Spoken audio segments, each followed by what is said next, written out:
One of the most common questions I get this time of year is, where is the best spot to draft from in fantasy drafts? Well, I got to tell you, for me, it's the end of the first round. I like that 1-2 turn. I think there's a ton of good players still on the board there, and I really don't like the players that come back to you if you have an early round pick. So I'm going to show you a recent draft I did from this exact position. I drafted from the turn and show you what I think a great draft from this spot will look like.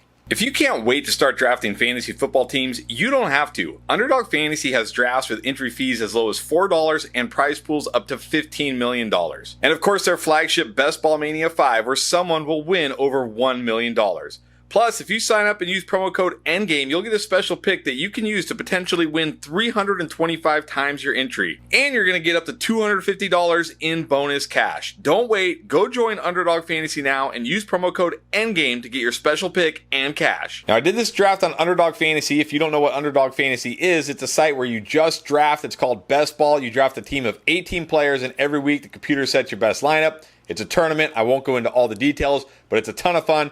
Definitely check it out, but these are real money fantasy drafts. This was a $25 buy-in draft, their biggest tournament draft. They have bigger buy-in drafts, but this is the biggest tournament draft. So these drafters are all taking it seriously. So while this may not look exactly how your fantasy drafts will look, this is how the sharp drafters right now are valuing players and should get you an idea of what you should be looking at if you get a pick towards the end of your draft. And let's start at the 1-2 turn, and I love this start right here. Getting Puka, Nacua, and Jahmyr Gibbs to start off, an elite wide receiver. Look, this guy, all he did last year was break the rookie record for receptions and yards. He was just phenomenal. He's the number one wide receiver in this Rams offense with a healthy Matthew Stafford. No reason to doubt him this year. Like, not worried about a sophomore slump or anything. Puka should be great. And I've talked about Jahmyr Gibbs. I think Jahmyr Gibbs truly going to be a league-winning running back. I think he's going to get more of the early down work. We know he's going to get all or most of the passing game work. He's going to get red zone work. He's going to get goal line work. Sorry, Montgomery fans, but he is. I really think these could be two of the best players in fantasy this year, and you're getting them at the end of the first round. And even when you look at the other guys on the board, I mean, there's a chance you could get A.J. Brown, Garrett Wilson, Breece Hall could fall to you here. Jonathan Taylor is an option. Like, there are really good players at this part of the draft. You can get two of them. This is why I love this spot so much. Now, when we get to the 3-4 turn, I took a high upside wide receiver, another year 2 wide receiver in Zay Flowers. Love Zay Flowers this year. He was great as a rookie. Really started to come on as the season went on. I love him in this offense with Lamar Jackson. I think he's got tons of upside. Will happily take him as my wide receiver too. And then I don't generally go tight end this early, but if Sam Laporta is going to fall to you this late, you got to grab him. Easily was the tight end 1 last year. Should be viewed as the tight end 1 this year as well. I just think this is too good a value on Sam Laporta.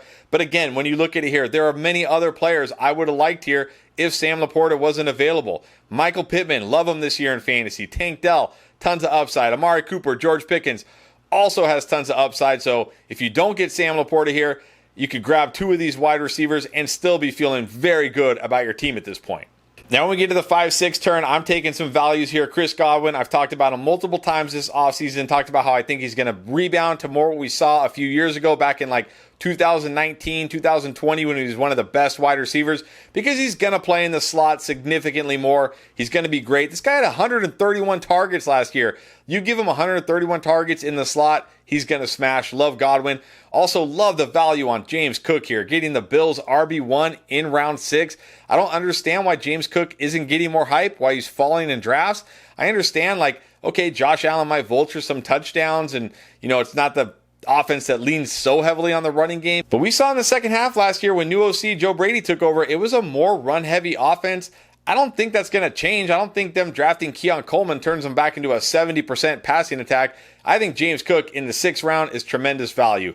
But even if I hadn't been able to get James Cook and Chris Godwin here, I mean, look at some of the other names on the board. You got Xavier Worthy, who I think has tons of upside.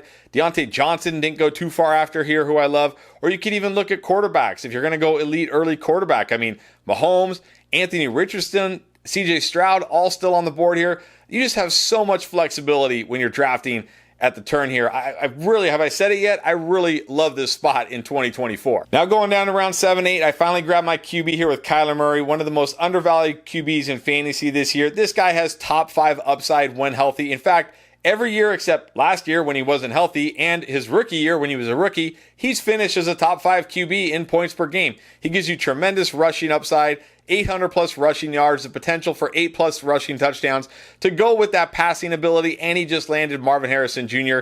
So Kyler Murray, to me, an unbelievable value in drafts. I think he really could finish as a top 5 QB. And then Zamir White, we've talked him up all offseason. This guy is going to be a workhorse running back. Now, granted, it's for the Raiders, but look, last year, look at those last 4 games when he was the workhorse. He was great in almost every one of those games. He's going to get the volume in one of the run-heaviest offenses because that's what the Raiders want to do. That's what Antonio Pierce wants to do. So getting a workhorse running back this late in the draft like Zamir White, taking that all day long.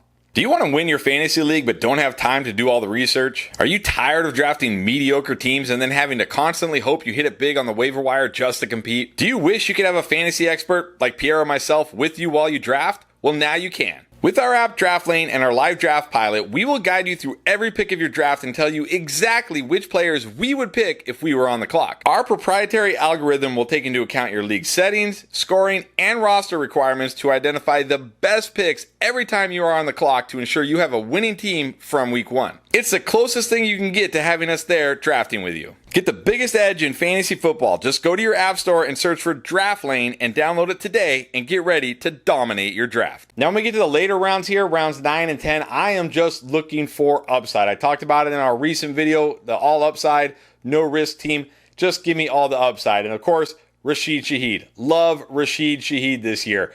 This guy has the upside I am looking for in the late rounds. 700 yards, 5 touchdowns last year, playing less than half the snaps. He's now the clear number 2 wide receiver on the Saints in what is going to be a better offense. Will it be an elite offense? Probably not, but it will be better, and the passing game will almost certainly be better.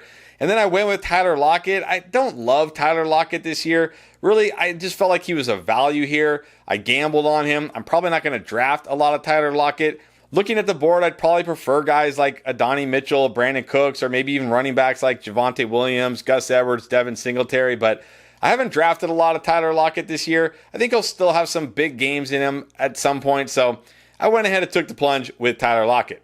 And then we get to rounds 11 and 12, same thing here. I'm just thinking upside, upside, upside. I went with Dontavian Wicks, another guy I talked about on that upside video. Love Dontavian Wicks heading into year 2. Look, maybe it doesn't work out for Dontavian Wicks, but the peripherals are there that show he could be a fantastic player in the NFL. And if he does, at this point, you're going to be so happy you grabbed him. I was really hoping, actually, I was going to get Chase Brown here. I did get sniped on Chase Brown. I think he also has tremendous upside. And then I keep talking about Rico Dowdle. I think he's really going to be the number 1 running back in Dallas. I think he's going to get the majority of the touches. I think he's going to get the majority of the passing down work. I think he's going to surprise a lot of people this year. He was pretty good last year. Zeke is beyond complete dust. I think at some point, probably maybe even week 1, the Cowboys are going to come to the realization that Rico Dowdle has to be our RB1. Now, some other guys I was considering here, Ricky Pearsall, talked about him as well. We could see a Brandon Ayuk trade. I don't think so, but it's possible. I also like Jalen Polk. I think he's worth gambling on in that New England offense as well. So definitely some other names here, but Wicks and Dowdle, 2 of my favorites. Was very happy to get him here.